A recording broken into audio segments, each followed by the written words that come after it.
Hi, welcome to Whispering Wilds. I'm Carissa Blackwood. This channel is about paganism, witchcraft, and earth-based spirituality. Today we are talking about the exciting topic of combining yoga and witchcraft together. So thank you for joining me. If you like this video, please give it a like, share it with friends so that they can get involved and see what the channel has to offer. I would love to connect with you. Please comment below and let's start talking about this really exciting topic. So personally, I love doing yoga. It's very therapeutic. It's a wonderful way to practice having a positive mindset and do something good for your body. Likewise, witchcraft is such a process of self-love and self-care, and it does take mental fortitude, focus, and mindfulness. So yoga and witchcraft are two lifelong practices that really complement each other. And in this video, we are talking about a few of the ways that you can incorporate your witchcraft into your yoga practice when you're on the mat.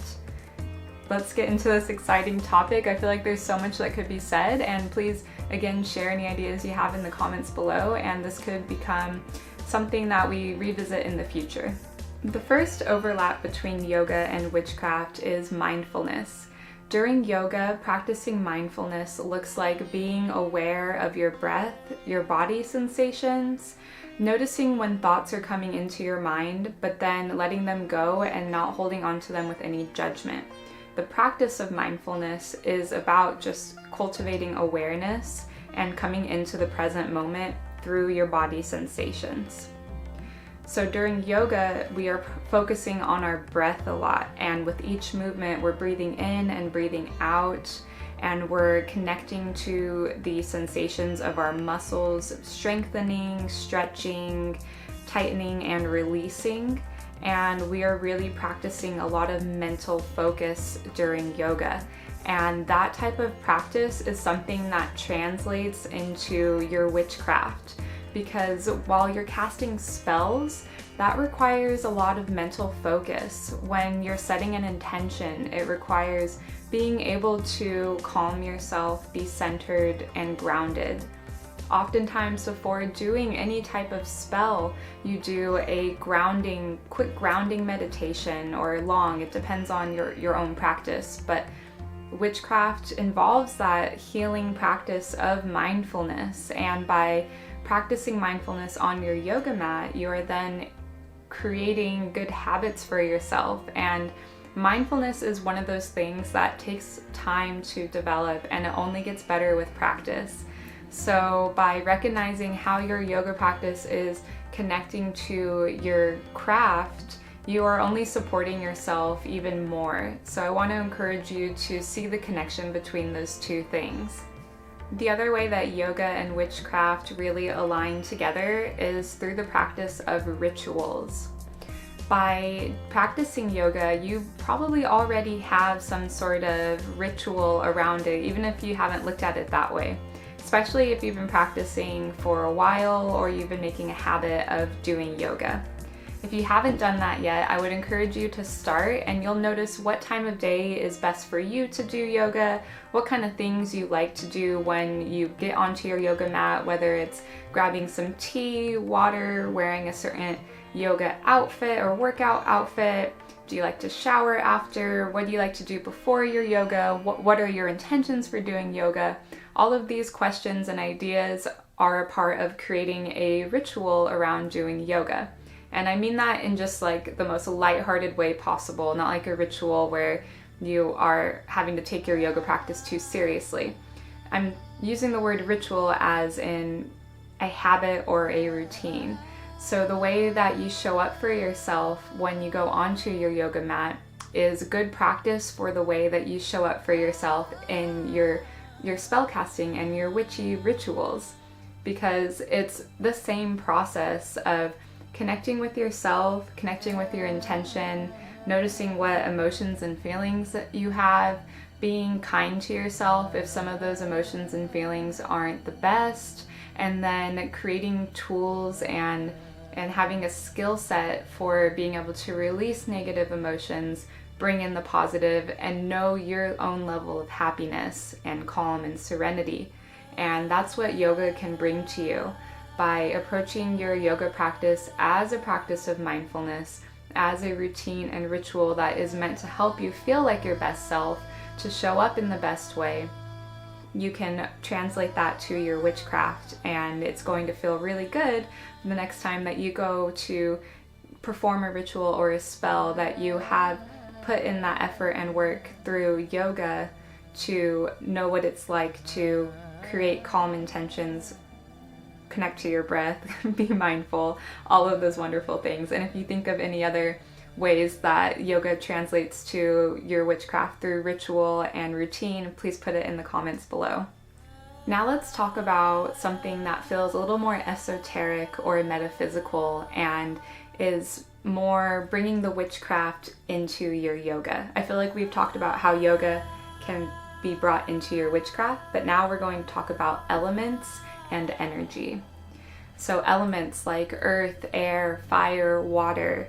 What are some ways that we can bring that energy into our yoga practice? Well, there are a few ways, maybe through visualizations, through your own connection with those elements.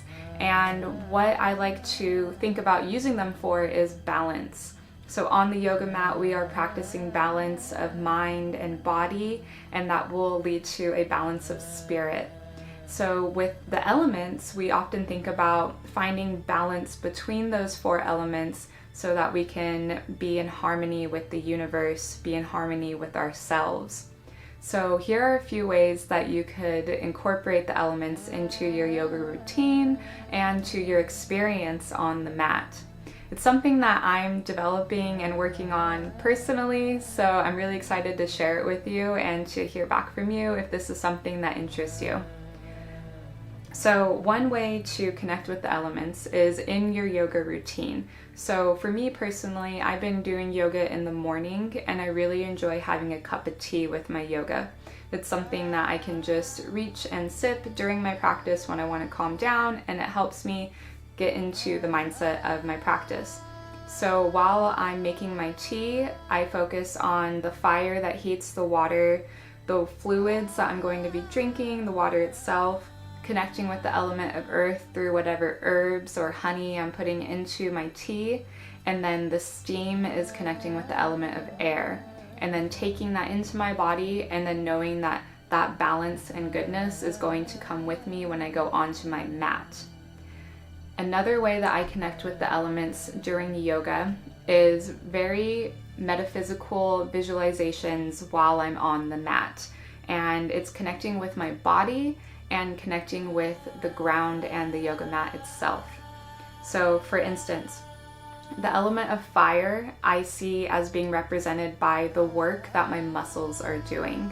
So I almost visualize my body like something to compare it to would be like a forge of fire and coal that by heating up my body, it is doing work, and it's doing the work of the element of fire. And then as I'm releasing tension and emotions come up and I try to let them go, and that fluidity of letting emotions come up and go, releasing tension, is connecting with the element of water. And I just let that feel very fluid, and I say, wow, I acknowledge that this is the element of water working and its energy working through my body. And then the element of air is connecting with my breath.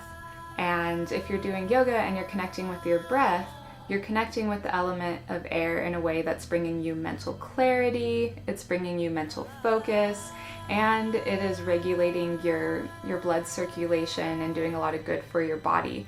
So those are different ways that you can connect with the element of air. The last element we have is earth, and this one I think is very interesting, that you can connect with the element of earth during yoga by feeling the ground beneath you and doing some grounding and feeling energetically like you are connecting to the earth and imagining the surface of the earth beneath you. Or you could imagine earth energy by your bones, and your bones really representing the bones of the earth, and feeling the structure and support of your body as you are doing your yoga, and then connecting that with the fire energy of your muscles, your breath, and then the water energy of letting your muscles kind of relax and your emotions flow. So I really like the idea of connecting with earth energy as your bones, because yoga is helping your body come into more alignment, and it helps you become more aware of what your body is doing on the yoga mat, like the sensations of touching the mat and everything. So I would love to hear what you think about that. It's something that I want to dive more into personally and think of ways to bring in earth and fire, water, air, the elements into yoga practice. The last connection between yoga and witchcraft that I want to highlight today is energy alignment.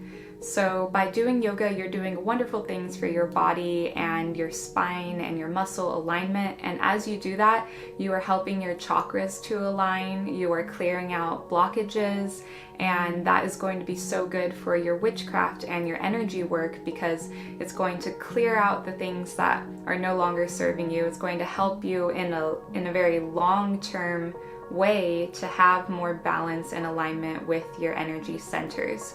And then also what is going to happen is, as you are doing yoga, you can feel the sensations of your body much more, and you can try and focus in on that. And that's something that will only happen if you are trying to be aware of it, right? Because yoga can be hard, and there's already so much going on in yoga that we're trying to focus on. But maybe like during a very relaxing pose, or when you feel like you have a little moment to have a little bit of mental clarity and you can just focus on your body sensations, focus on those sensations in a way where you're noticing the movement of energy through your body. And that's going to translate to your spell work and your magic when you're working with energy, trying to build a sensitivity to recognizing the energy that's around you, recognizing the movement of the energy in your own body.